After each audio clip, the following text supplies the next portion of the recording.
한쪽은 권력과 행동의 세계, 다른 한쪽은 진리와 사유의 세계, 바로 정치와 철학의 이야기입니다. 이 둘의 관계는 정말 오래됐고 또 복잡한데요. 수천 년 동안 계속된 이 오래된 갈등, 그 근원을 지금부터 한번 제대로 파헤쳐 보겠습니다. 이 거대한 이야기를 풀려면 아주 충격적인 한 장면에서 시작해야 합니다. 인류 역사상 가장 비극적으로 정치와 철학이 충돌했던 순간이죠. 세계 최초의 민주주의 국가였던 아테네가 왜 당대 최고의 철학자였던 소크라테스를 죽여야만 했을까요? 대체 고대 아테네에서는 무슨 일이 있었던 걸까요? 소크라테스가 왜 죽음으로 내몰렸는지 그 공식적인 이유부터 한번 살펴보겠습니다. 네, 때는 기원전 399년입니다. 민주주의의 심장과도 같았던 도시 아테네에서 시민 배심원단이 소크라테스에게 사형을 선고하죠. 정말 아이러니하지 않나요? 어떻게 한 도시가 자신들이 낳은 가장 위대한 사상가에게 등을 돌릴 수 있었을까요?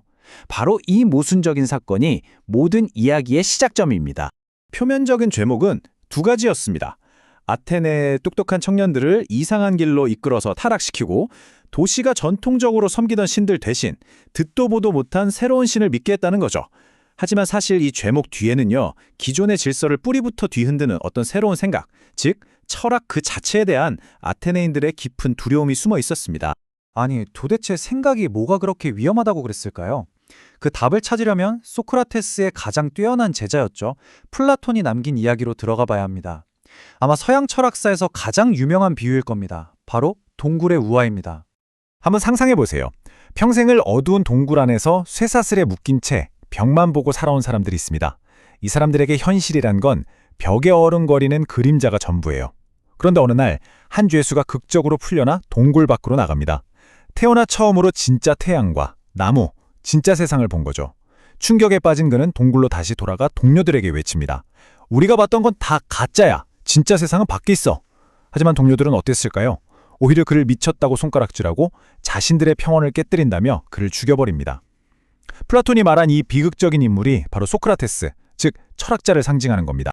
이 동굴 밖의 진짜 세상, 이게 바로 플라톤 철학의 핵심인 형이상학이라는 개념입니다. 좀 어렵게 들리지만 간단해요.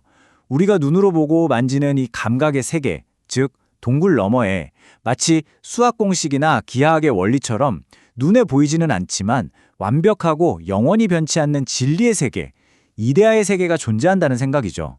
그리고 철학자의 임무는 바로 그 이데아의 세계를 탐구하는 것이고요. 그런데 이 두 개의 세계가 있다는 급진적인 아이디어는 고대 아테네에만 머물지 않았습니다.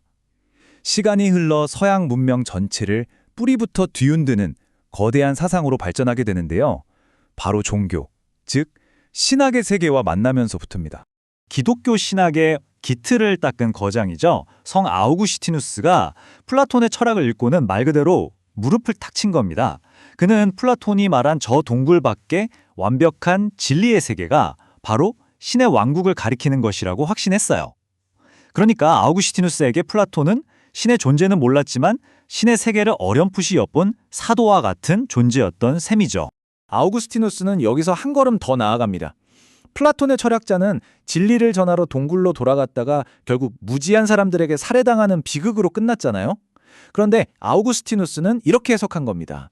신의 아들인 예수는 직접 인간의 몸을 입고 이 동굴 안으로 들어와서 십자가에 못 박히고 부활함으로써 우리에게 동굴 밖으로 나갈 수 있는 실제적인 길을 열어주었다고요. 말하자면 플라톤이 철학으로 문제를 던졌다면 기독교는 그에 대한 완벽한 해답을 제시한 셈이었죠.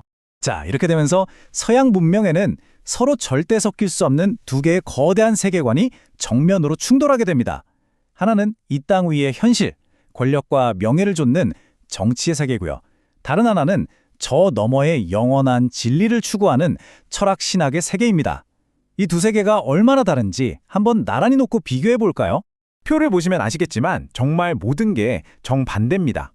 정치의 세계는 끝없는 갈등 때문에 본질적으로 비극적이고 행동을 통해 죽어서도 기억될 명예를 추구합니다. 그리고 그 주인공은 바로 시민이죠. 반면에 철학 신학의 세계는 신 안에서 평화롭고 조용한 사색을 통해 변치 않는 진리를 추구합니다. 여기서 영웅은 철학자나 성인이 되는 거고요. 가치관부터 최종 목표까지 완전히 다른 두 개의 길인 셈입니다. 아우구스티누스가 이 두 세계를 기독교 신학으로 통합한 이후 거의 2000년 가까이 서양은 철학과 신학의 세계관이 지배했습니다. 하지만 이 땅에서의 삶과 갈등을 중요하게 여겼던 정치의 세계관은 결코 완전히 사라지지 않았어요. 잠시 숨죽이고 있었을 뿐이죠. 그리고 마침내 강력한 도전자가 등장합니다. 이 거대한 사상의 전투를 타임라인으로 한번 보시죠. 기원전 400년경 소크라테스의 죽음으로 철학의 시대가 열립니다. 그리고 약 800년이 지난 서기 400년경 아우구스티누스가 신학의 시대를 완성하죠. 이 질서는 정말 오랫동안 이뤄졌습니다. 그러다 19세기에 이르러 철학자 프리드리히 니체가 나타나 이 2000년의 전통 전체에 폭탄을 던집니다. 바로 그 유명한 선언, 신은 죽었다를 통해서 말이죠. 그리고 이 오래된 싸움은 오늘날 우리에게 굉장히 중요한 질문을 던집니다. 잠시도 쉬지 않고 쏟아지는 뉴스, 소셜미디어에서의 끝없는 논쟁과 다툼을 한번 생각해 보세요. 이처럼 정치적인 행동과 목소리가 모든 것을 압도하는 시대에 우리는 과연 저 동굴 밖의 진리를 찾는 법을 잊어버린 걸까요? 아니면 어쩌면 그 어느 때보다도 더 깊은 동굴 속에서 벽에 비친 그림자를 진짜 현실이라고 믿으며 더 격렬하게 싸우고 있는 것은 아닐까요?